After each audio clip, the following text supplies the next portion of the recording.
Hi, I'm Pete and welcome to Just a Few Acres Farm. In this video, I hope to finish up the MCV and shifting and park lock issues on my Farmall 756. Get everything back together, put the fluid back in, start it up. I might not finish it all today, but I'm going to stitch it together into one video. The first thing I want to do here is put my improved parking pawl assembly back in, and it's got this long spring that sits down on here, and you got to compress the spring in the housing here, and that's going to be lots of fun. Put a little Hy-Tran on this stem here, and the pawl sits this way, and then these pins got to go down into here. Before I do anything else, I want to get this bracket up on top here, because this is what holds the top of that plunger from the bottom, and I want to have a way to secure it once I get that spring compressed. That washer on there, cotter pin. What I'm going to do here is use a wood clamp. I know there's better ways to do it, but you use what you got on hand to compress this spring. This way around is much easier. Here's my pin that holds everything together. What would we do without cotter pins? Thank you, Mr. Cotter, for coming up with that pin. There. Now with this spring in here, it takes a whole lot of pressure to disengage the brake. And this is when I was an architect, we called this fail-safe mode. So if something were to happen to the linkage up here, the parking brake's going to snap into place. Same deal if you have this and it's not sitting on the right spot on the gear, it'll keep pressure on it till it seats. Much better than the original design. Wowie, that's tough. Next I got to put in the new shifter detent plate for the low and high and neutral, and this is the old one. You can see how worn down it is in here. Wowie, been shifted a lot. I got this new one here. And I'll allow you to compare the two, old, new. That's what an unworn one looks like. This one's built a little differently. This one slid onto a spline shaft. This one actually goes through, and then you hook the linkage on the above the plate on the top of it. So the first thing to do with this is lubricate it with a little bit of Hy-Tran. It's got an O-ring on it to seal up the transmission case. That goes down in there. Well, I know you want to go. You just got to work your way in. There we go. Now these two silver things are the arms that ride against the detent plates, and they each have a little, I guess it's a bearing. It rolls around on the detent plates, and they fall out when you take things apart, so I got to get that one back in there, which is a trick, I guess. We'll spin you around so I can get at things, and then I'll drop you 10 times before you go in. Oh man, now you won't fit. You're going to drive me nuts. Huh, that's interesting. This retainer clip here needs to come off, and this needs to come out in order to fit everything together. I did not expect that. So then we can turn that around, put this thing on here, have it not fall off. We slide you up a little bit. Then we work that around, and then you can fall apart. You get held on by that. You're in there. You're in there. Then the spring goes on here.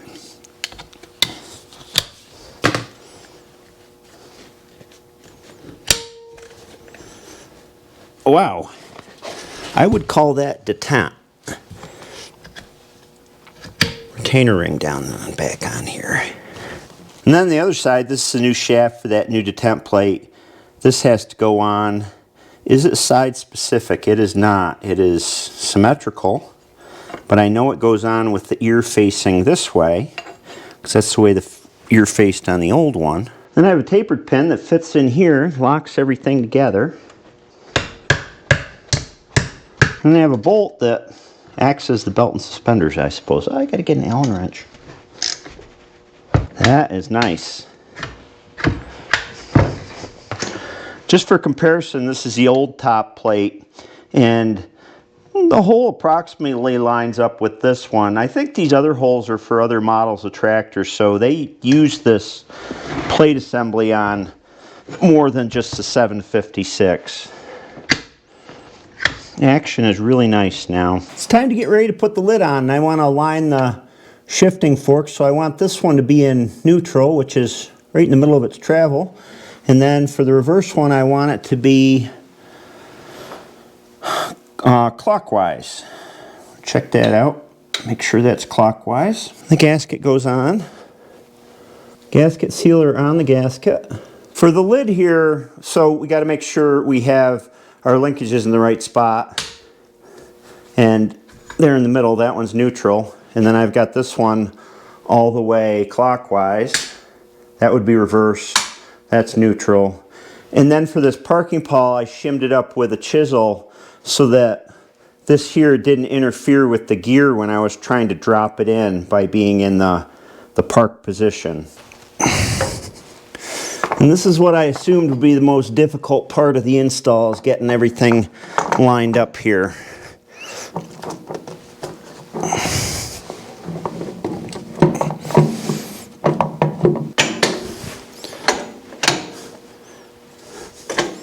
That feels right.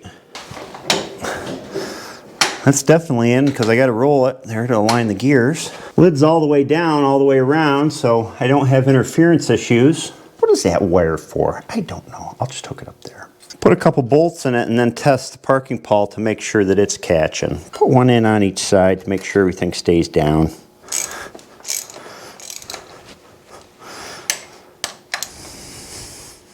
Then I can pull my shim out of the parking pawl here so it's fail safe. Roll the tractor a little bit and see what happens. Yeah. Let's try this.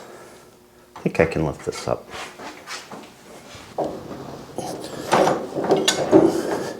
Yep, definitely is in park. You can get up there. Oh, you won't.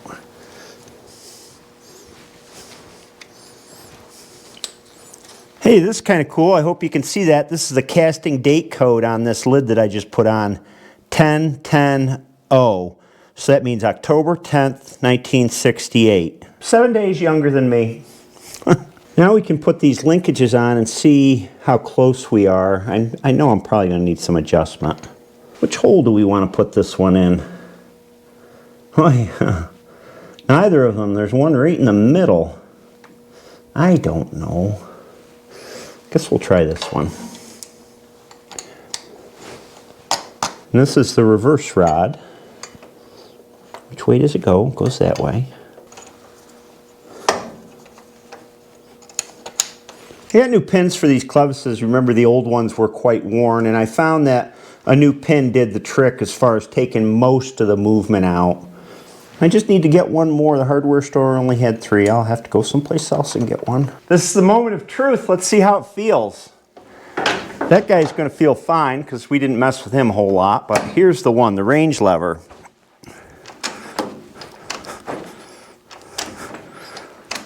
That needs adjustment. Let's try reverse. That needs adjustment too. Not surprised. Let's try just moving this high-low lever over to this hole. See if that does the trick.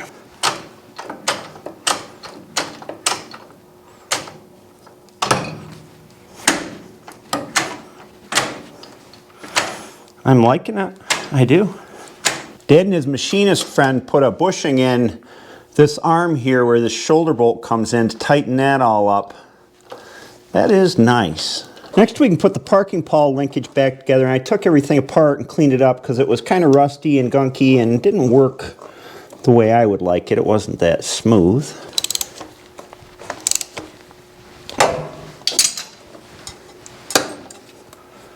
That's much better. Now then, down at this end we've got a couple things here. We've got this plate that goes in and it rocks against this stop here.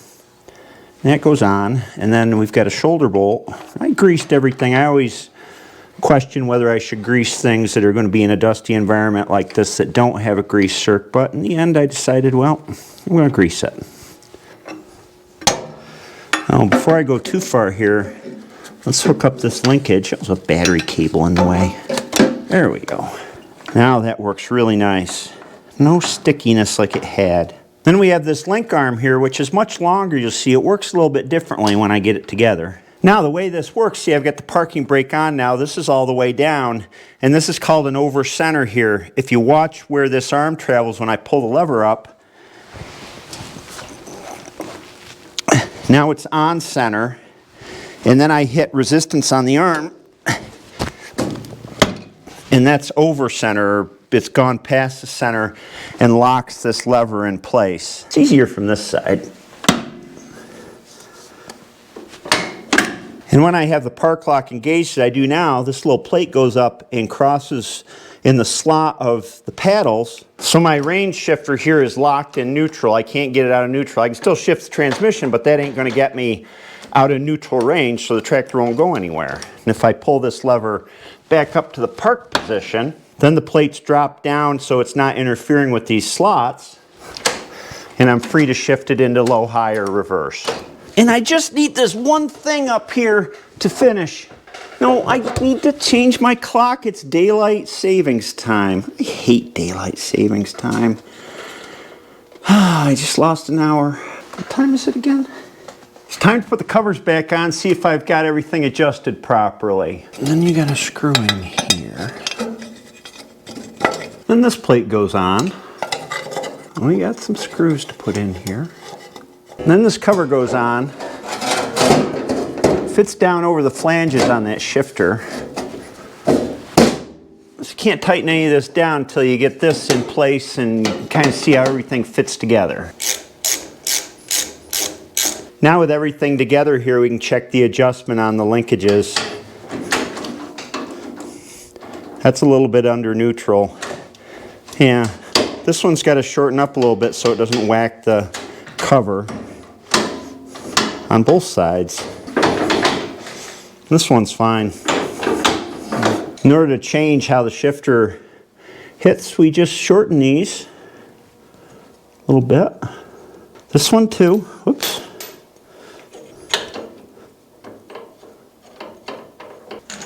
I gotta get a pin for that. Now we've got it where we want it. L shifts in on L, neutral.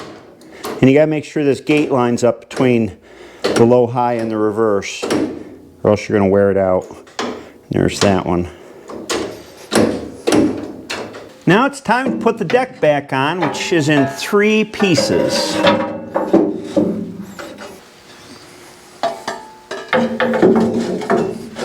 And this centerpiece is kind of a bugger because it barely fits.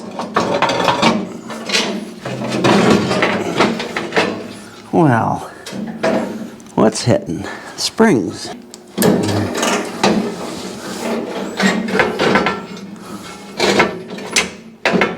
Brake springs are hanging up on things.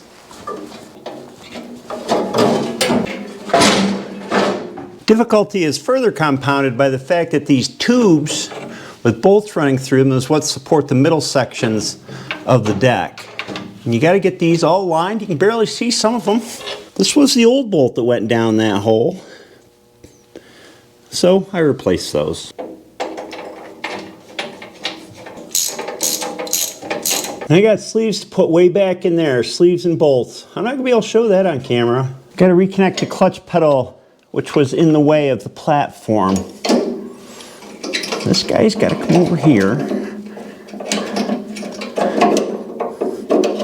Well, you got to go in there. Safety switch, bushing, cotter pin. Plug that in. Safety first, you know. Yeah, it's always my motto. And the brake pedals can go back on. These were in the way of getting the platform off too, so not a big deal. Temporarily hold that one in place while I hook this up this linkage here. Well, you're in the way. You gotta go out like this. There. Well, that's not right. You know, why do I get put in these situations? Washer goes on the other side. Washer always goes on the cotter pin side. Now the other pedal, but first we're going to pull this pin out because the other pedal's got to go on it too. Well, come out of there. There you go. You got to move over. You got to make way. There we go. Line everything up. Line up, you.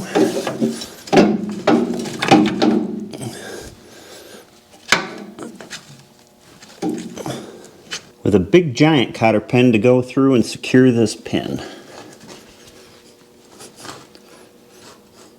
My brake cylinders are leaking a little bit. I gotta take care of that sooner or later. Not right now though. And finally, these springs gotta hook back up. You're gonna be stubborn, I can tell. How do you wanna do it? I'll do it whatever way you wanna do it. Maybe with these pliers. Oh boy, this is so much fun. Hey, did I show you my toolbox right there? There it is. Got a little thermometer in here for measuring the radiator temperature. Well, it's time. This has a new filter in it. I put about 17 gallons of hydraulic transmission fluid in it. It's a couple gallons over full. Running these over full is no problem. Keep your fingers crossed. We did a lot of work to her. Let's put that in forward.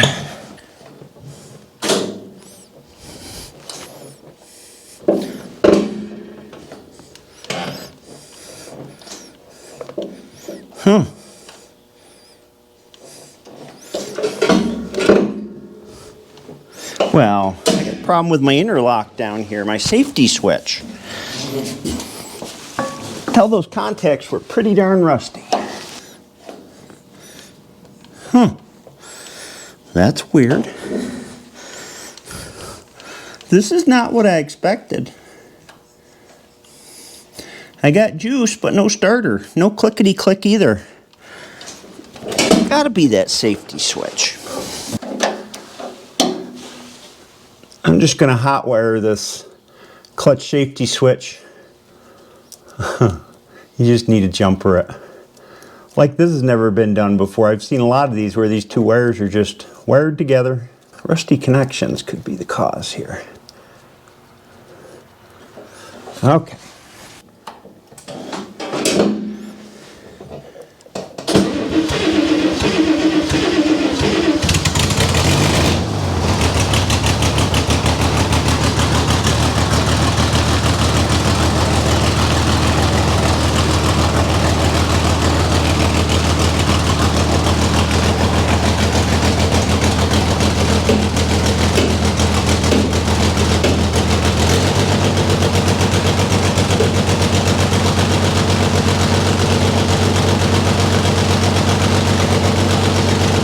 Got a prime, not priming yet.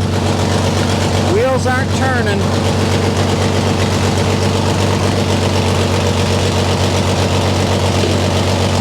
Ah, they're whack. Turning now. I got brakes. Got power steering. That was easy. I didn't have to do anything special.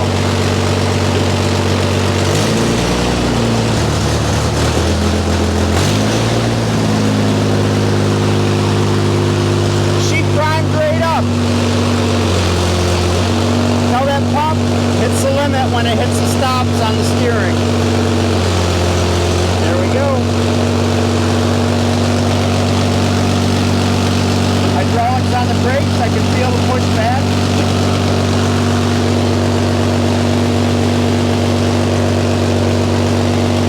I felt it come in the first time that I pulled it back after it primed. I could feel it jump. And of course the first sign was a dump light was on and then it went off. Now it just comes on when I push in the clutch. Like it should. Here's one of the ways you know that the TA and clutch relationship needs to be adjusted. It goes into gear harder. You feel the gears spinning when you put it in.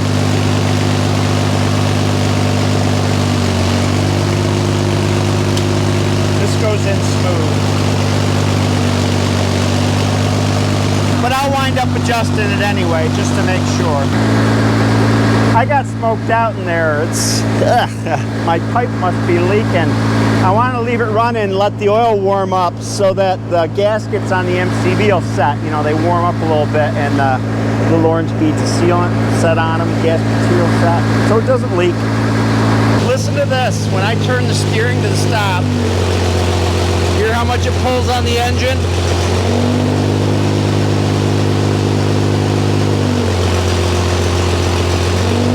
I take that as a sign of a strong pump. It didn't pull the engine down like that with the old pump, because that's what puts the pump into high work, high pressure mode.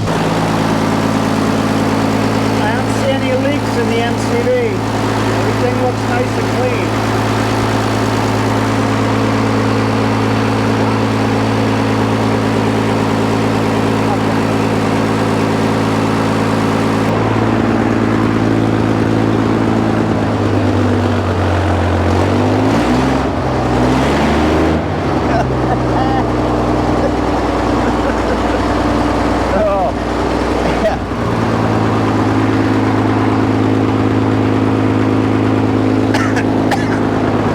I'm going to let it run for about half an hour, and I'll go and do something else. It's too smoky in there.